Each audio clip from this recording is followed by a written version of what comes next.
What's up guys, it's Ollie Effect here, back at again with another video. Now for today's video, we are reviewing a movie that is kind of close to my heart. It's one of the first Quentin Tarantino movies I had ever seen, and that is Kill Bill 1. But now we got it on 4K, and I'm gonna go ahead and tell you my thoughts and opinions about this release because I do have, it was kind of a mixed bag. I have some ups and I have some downs, but overall really good movie. But before I get into that, let's go ahead and check out what the Steelbook looks like from Lionsgate exclusive. I think it's actually pretty cool. There was a few complaints about it, but overall I think it's a pretty cool design and they do some fun things with it. So before I get into my review, let's go ahead and check that out. So the first thing I noticed when I popped this 4K in is that this movie definitely leans more on the film look side of things. Now this movie was shot on film, so it does make sense that it looks like film, but I have seen film movies that look a little better than this. Now that can have something to do with the fact that it's a 2K intermediate, not a 4K intermediate. They weren't able to give you that 4K intermediate look without changing a lot of the CGI and stuff. Kind of the same thing that happened with Inglourious Basterds, which is kind of a bummer now that I think about it.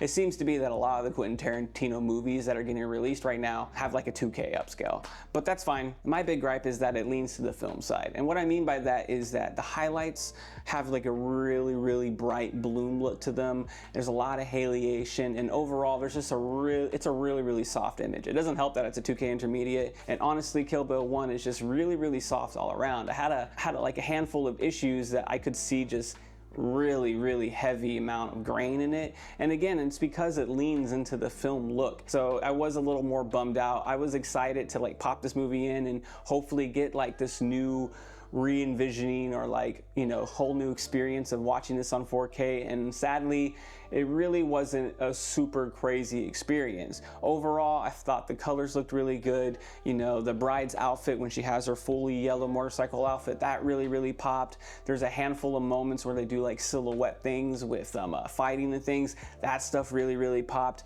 and overall the color in the whole movie in general has a really high amount of saturation and it looks really cool. And honestly, if you really like the film look, this movie has a heavy amount of grain. So if you're a grain hater, I'm not a grain hater, but honestly, when there's a heavy amounts of grain like in this movie, it leaves me just wanting it to be crystal clear, and there is really heavy amounts of grain. Specifically in parts where there's not a lot of light, you're gonna see a lot of grain. So it does have that film look and it is a little soft, but that doesn't mean that there isn't detail. There is loads of detail and the environments and on the skin and stuff like that when there is enough lighting and it's not super grainy. One of the standout details for me was the blood dripping down the bride's neck during the first fight scene. It is something I had never noticed before, but it's beautifully highlighted with this transfer. Similarly, Bill's sword has an amazing glow to it, and the halation around it adds a surreal quality that feels perfectly at home with the Tarantino stylized world. Now the audio on here is actually really good. It's not a Dolby Atmos mix, it's actually the same mix that was on the Blu-ray,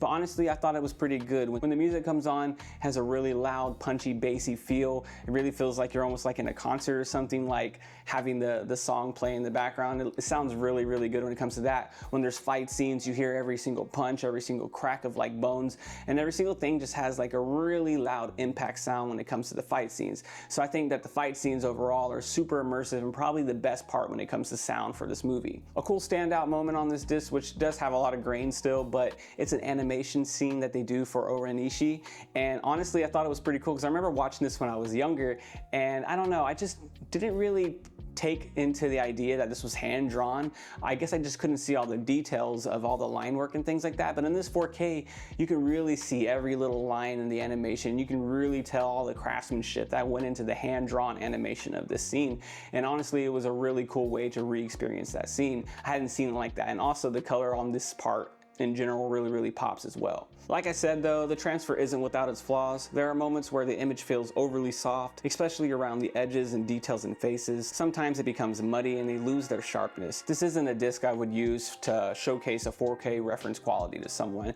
It just has too many inconsistencies when it comes to the grain, the softness. Sometimes it's sharp, sometimes it's not, and overall it's just way too inconsistent. Things that really do pop in this movie though are color. So at the very end of the movie, which is probably the best part, you're gonna have some fight scenes. You're gonna have one one fight scene where she's fighting a whole bunch of people, that really shines. There's a lot of blood. There's a lot of really bright blood. There's like puddles of blood people are falling in. That looks really good. It's going to constantly switch from black and white to normal color.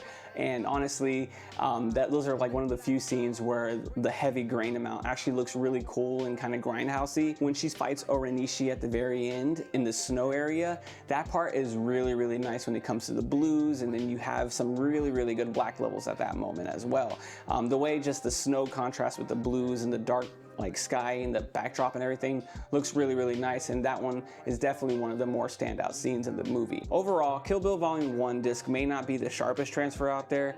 It does a great job of preserving the film's gritty, stylized look. The haliation, the bloom, and the soft edges might not appeal to everyone, but they perfectly match the aesthetic Quentin Tarantino was going for. If you're a fan of the movie, I definitely would pick it up if you hadn't seen it in a long time and you kind of want to have a little bit of an uptick in 4K quality. But if you have the Blu-ray and you're happy with it, I don't think you're going to be happy getting this movie. It's not that huge of a jump to maybe justify upgrading, but personally, I didn't have the movie on Blu-ray, so I picked it up on 4K. I like the Steelbook a lot, actually, and honestly, it's pretty cool to have it in my collection finally, and it's one of my favorite Quentin Tarantino movies. But yeah, that's my thoughts and opinions on this movie. Let me know if you guys seen it, and let me know what you guys thought down below. And yeah, until next time, deuces.